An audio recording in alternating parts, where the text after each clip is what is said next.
തയ്യാറാക്കാനായിട്ട് ആദ്യം തന്നെ നമുക്കൊരു മിക്സിയുടെ ജാറിലേക്ക് 1 ടീസ്പൂൺ വാനില എസൻസ് ഒഴിച്ചു കൊടുക്കാം.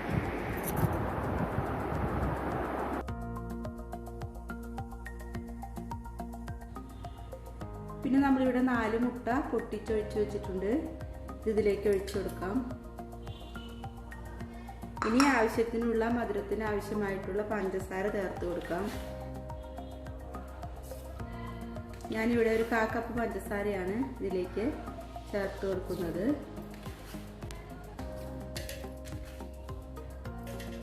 ഇനി നമുക്ക് ഇതൊന്ന് അടിച്ചെടുക്കാം. ബ്രെഡും ഏത്തപ്പഴവുമാണ് നമ്മളിതിലേക്ക് ഫില്ലിംഗ് ആയിട്ട് ചേർത്ത് കൊടുക്കുന്നത്. 4 സ്ലൈസ് ബ്രെഡ് ഞാനിവിടെ മുറിച്ച് വെച്ചിട്ടുണ്ട്. അപ്പോൾ നമ്മളിവിടെ മുട്ടയും പഞ്ചസാരയും വാനില എസൻസൊക്കെ കൂടിയിട്ട് നന്നായിട്ട് അടിച്ച് വെച്ചിട്ടുണ്ട്. ഇനി നമുക്ക് പോള ഉണ്ടാക്കാൻ തുടങ്ങാം. ഒരു പാൻ അടുപ്പിലോട്ട് വെച്ച് ചൂടായതിനു ശേഷം നമുക്കിതിൽ ആവശ്യത്തിനുള്ള നെയ്യ് ചേർത്ത് കൊടുക്കാം. ഇതിലേക്ക് നമുക്ക് കുറച്ച് അണ്ടിപ്പരിപ്പ് ഇട്ട് കൊടുക്കാം.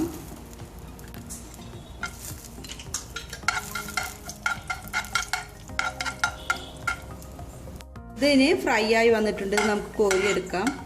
ഇനി ഇതിലേക്ക് നമുക്ക് പഴം ഇട്ട് വാട്ടി കൊടുക്കാം. ഒരു നേന്ത്രപ്പഴം നമ്മളിവിടെ അരിഞ്ഞു വെച്ചിട്ടുണ്ട്. അത് നമുക്ക് ഈ പാനിലോട്ടിട്ട് ഒന്ന് വാട്ടിയെടുക്കാം. ഇതിലേക്ക് നമുക്ക് ഒരു 2 ഏലക്ക ചേർത്ത് കൊടുക്കാം. പിന്നെ ഒരു 2 ടീസ്പൂൺ പഞ്ചസാര കൂടി ചേർത്ത് കൊടുക്കാം.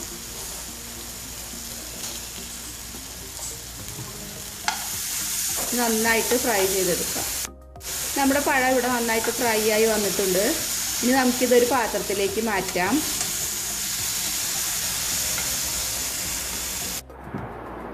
ഇനി ഒരു പാൻ അടുപ്പിലോട്ട് വെച്ച് ചൂടായതിന് ശേഷം 1 ടീസ്പൂൺ നെയ്യ് കൂടി ഞാനിതിലേക്ക് ഒഴിച്ചു കൊടുത്തിട്ടുണ്ട്.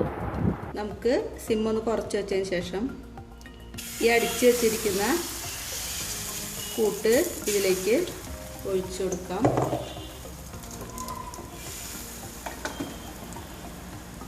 ഇനി ഈ ബ്രെഡിൻ്റെ സ്ലൈസ് ഇതിലേക്ക് വെച്ച് കൊടുക്കാം.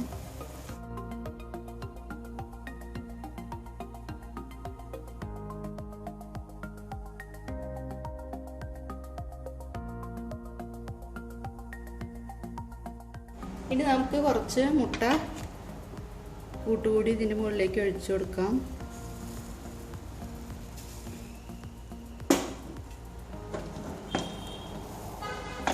ഇനി നമുക്ക് വഴറ്റി വെച്ചിരിക്കുന്ന പഴം ഇതിൻ്റെ മുകളിലാക്കിയിട്ട് ഇട്ട് കൊടുക്കാം.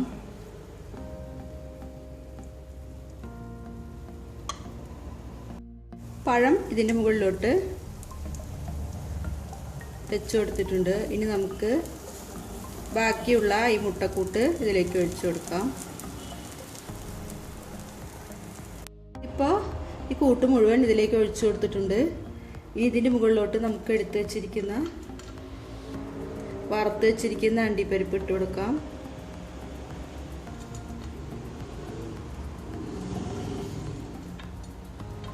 മുന്തിരി വേണമെങ്കിൽ മുന്തിരി ഉപയോഗിക്കാവുന്നതാണ്. ഞാനിപ്പോൾ അണ്ടിപ്പരിപ്പ് മാത്രമേ ഉപയോഗിക്കുന്നുള്ളൂ. ഇനി നമുക്കിത് ഒന്ന് മൂടി വെച്ചതിന് ശേഷം ഒരു 10-15 മിനിറ്റ് ചെറിയ തീയിൽ വെച്ച് വേവിച്ചെടുക്കാം. തീ ഒരുപാട് കൂടിയാൽ അടി കരിഞ്ഞു പോകും. അതുകൊണ്ട് അടിയിലൊരു കട്ടിയുള്ള ദോശത്തവയോ അല്ലെങ്കിൽ മറ്റെന്തെങ്കിലും പാനോ ഉണ്ടെങ്കിൽ വെച്ച് കൊടുത്താൽ മതിയാവും. ഇനി നമുക്കിത് ഒരു 15 മിനിറ്റ് കഴിഞ്ഞിട്ട് വെന്തോ എന്ന് നോക്കാം. നമ്മുടെ പോളയുടെ അടിഭാഗമൊക്കെ വെന്ത് വന്നിട്ടുണ്ട്. നമുക്കിതൊന്ന് തുറന്ന് നോക്കാം. അപ്പോൾ അതിൻ്റെ സൈഡൊക്കെ ഒന്ന് വിട്ട് വന്നിട്ടുണ്ട്. നമുക്കിനി ഇത് ദോശക്കല്ലിലേക്ക് തന്നെ ഒന്ന് മറിച്ചിടാം. വളരെ സൂക്ഷിച്ച് വേണം ഇത് മറിച്ചിടാനായിട്ട്, അല്ലെങ്കിൽ പൊട്ടിപ്പോകാനുള്ള ചാൻസ് ഉണ്ട്.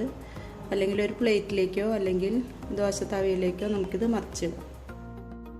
ഇതിപ്പോൾ ഈ ദോശത്തവയിലേക്ക് തന്നെ നമ്മളൊന്ന് മറിച്ചിട്ടിട്ടുണ്ട്. ഇനി ഇതിൻ്റെ മുകളിൽ കുറച്ച് നെയ്യ് വേണമെങ്കിൽ നമുക്ക് പുരട്ടി കൊടുക്കാം. വെളിച്ചെണ്ണയോ നെയ്യോ പുരട്ടി കൊടുത്തതിന് ശേഷം ഒന്നുകൂടി നമുക്കിത് അടച്ചു വെച്ച് വേവിക്കാം. അപ്പോൾ നമ്മുടെ ബ്രെഡ് കായ്പോള ഇവിടെ റെഡിയായി കഴിഞ്ഞു. നല്ലൊരു വീഡിയോ ആയിട്ട് വീണ്ടും കാണാം.